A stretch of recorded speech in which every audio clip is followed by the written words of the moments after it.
Hi. What do you want? Welcome back, fellow fans of Clash of Clans. It is your host, Galadon. Thank you guys for stopping by. Seriously, I appreciate the investment you make into spending a few minutes of your day with me. Let's try to pay it back with dividends as we take a closer look at Queen Walk and straight BoWitch attacks. So we've got some pretty amazing CWL 3 stars that took place this past season, and this is the first. Now we will move on to a top player in the world and their version of this attack, but this was from Biasa Saja, and that was a clan that beat us in this last season of CWL. This, I thought, was one of the better 3 stars that we saw against Lost Phoenix during the season, and I just thought, hey, this would be a fun one to take a closer look at and to try to replicate. Now you'll notice a couple of fundamentals. The Town Hall kind of down the middle, so the basics were funneling on the outside, a couple of bowlers, a couple of witches, to be precise. It looks like 4 bowlers, 2 witches, and 2 healers on each corner, top left and top right. And then everybody else basically down the middle. Once the wall wrecker opened up those first 2 walls, then you've got jump spell or jump spells behind that. This player in particular just had 1 jump spell, and I found in my trials and tribulations attempting to replicate said attack, and again, we're not going against the same base, so obviously things are not going to work out the same. Plus it's Galadon, and you also have to remember that any and all replays you see from me in this video were some of my first tries, okay? Some of my first tries at this specific attack.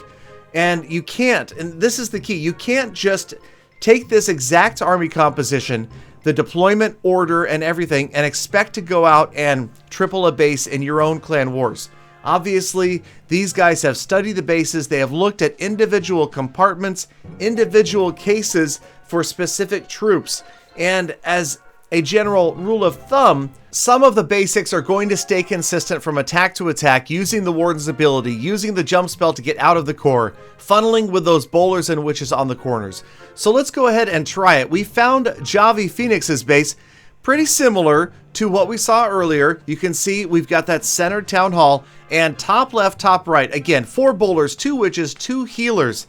I guess the idea here is that those healers will eventually come into the center. Now, I have started to change things up slightly. I brought 2 jump spells just because, well, you can see what happened right here. We lost the wall wrecker before they even got to the first wall. The wall wrecker is gone, so they had to bully their way through that first wall. And then I've got jump spells for getting to the town hall enclosure, and then 1 more jump spell, that exit strategy jump spell, to try to get them out of there to get to some of the other key defenses. There you go right there. Now, unfortunately, that leaves, of course, 2 Inferno Towers and the Eagle Artillery blasting away. And that Eagle became a problem over and over and over again when I attempted this attack trying to grab the 3 stars. Now, like I'm saying, no, this does not end up being a triple. It's going to take a little bit more than some practice and some luck. It's going to take a lot of practice and a lot of luck if it's me. But as you can see, the general idea worked out pretty well. And one of the reasons that we see attacks like this from top clans a lot in CWL is because Queen Walk Lalo, Queen Walk BoWitch, Queen Walk Miner all usually end up being a relatively high percentage 2-star. Some of that information coming directly from Dark Looters. Queen Walk Laloon and Queen Walk Miner, extremely high percentages. And that, again, you've got to look at trying to get the big percentages if you're consistently getting 2 stars. So one of the differences between Champion 2, where we were, and Champion 1, where Dark Looters currently is the fact that you can't just be happy with a 50 or 60 something percent 2-star. You're hoping for something much, much higher. So in that regard, 88% 2-star, that's not all bad, especially for an early attempt on Javi's base. But let's take a look at another Dark Looters Queen Walk BoWitch 3-star. So again, bowlers and witches, BoWitch, but this time instead of, and this attack seems to make a little more sense to me, instead of the healers on the corners protecting the bowlers and witches, they're going to trail the Archer Queen in a more traditional Queen Walk. So check out Baby Dragon Loon at the top. That's a very common kind of funneling opening move. And then haste spells down here, bottom left, and these balloons. So clearly you can see the idea here from Smith is to get that Archer Queen in the middle of this base, not to wrap her around. So there again is a P.E.K.K.A, Bowlers, Witches on that far left corner, and here comes your Wall Wrecker.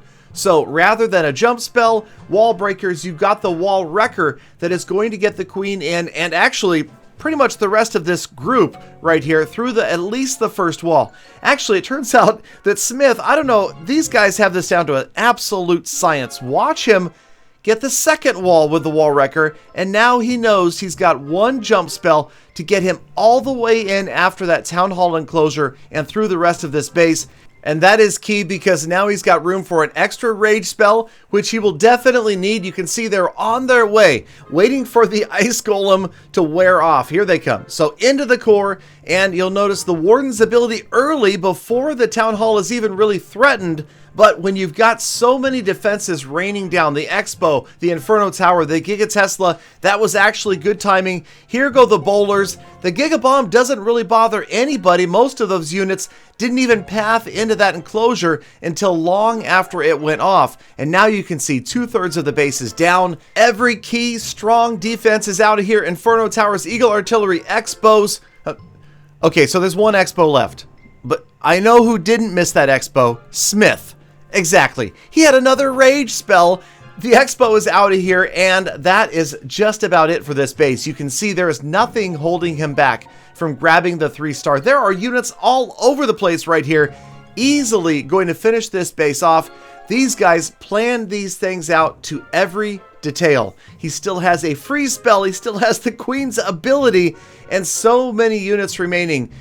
Also, check out his position on the roster. You'll notice he used boosted armies. That's right, he was number 15, going against number 1 from the opposing clan.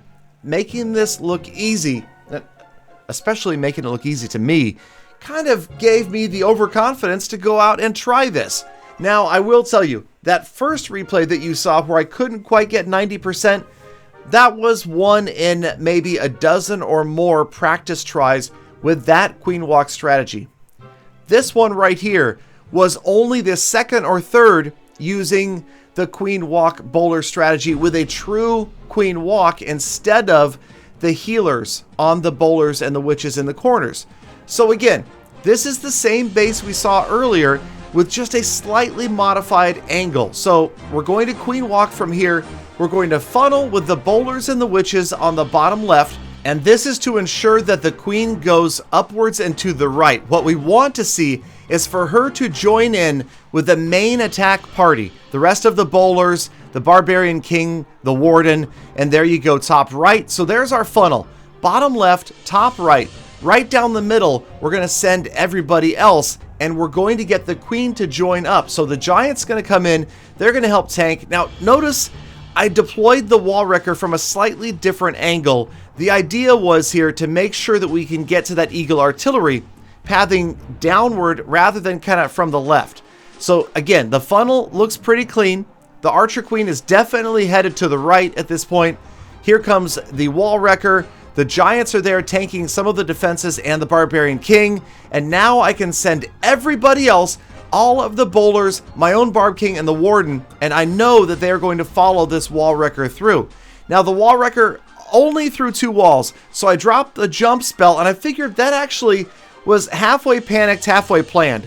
It is a 4 enclosure jump spell. The Eagle Artillery, the alley between it and the Town Hall enclosure, and that Inferno Tower, and then the exit strategy jump spell, also a 4 enclosure jump coming out the bottom of the base. So the idea being that the units don't get trapped in this hot pocket right in the center and get annihilated. You can see all of the defenses firing inward. You've got to get them out of there using the rage, using the jump, and this time it just works out beautifully. Now the Archer Queen, notice she's come back to the outside.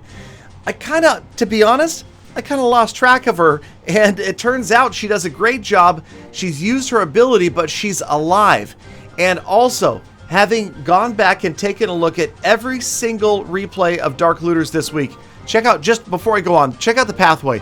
the open walls, and the 2 jump spells. You can see this straight shot right through the base, leading us not only into the core, but out of the core and out of the bottom. Okay, what I was going to say was the Queen Walk has to have big value. I noticed that over and over and over again in the successful 3 stars from Dark Looters this past season. So many Queen Walks where I couldn't even tell you. I would not be surprised if some of their Queen Walks, the Queen took out half the base.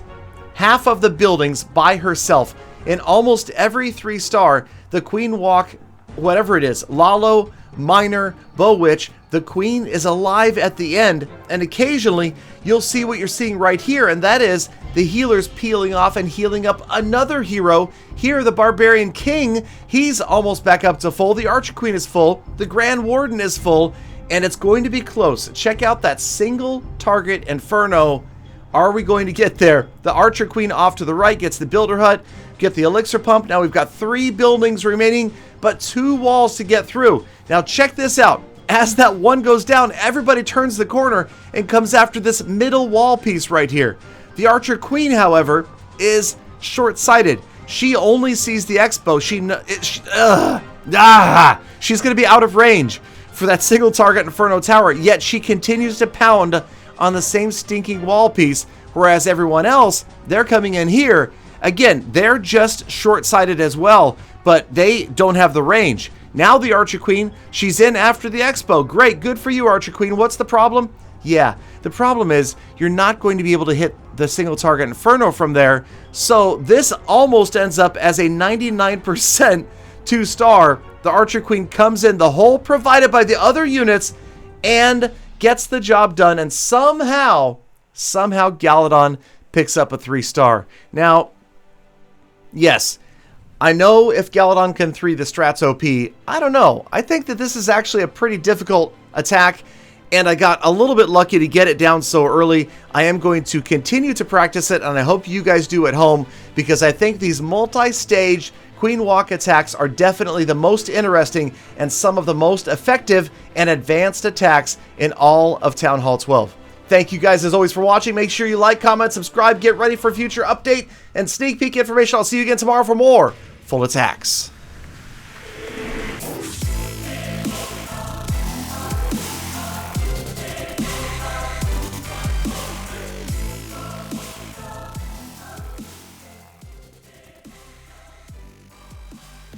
Galadon, don't you want us to be kind to other people? Of course I do, Peter. Well, you didn't say it. Peter.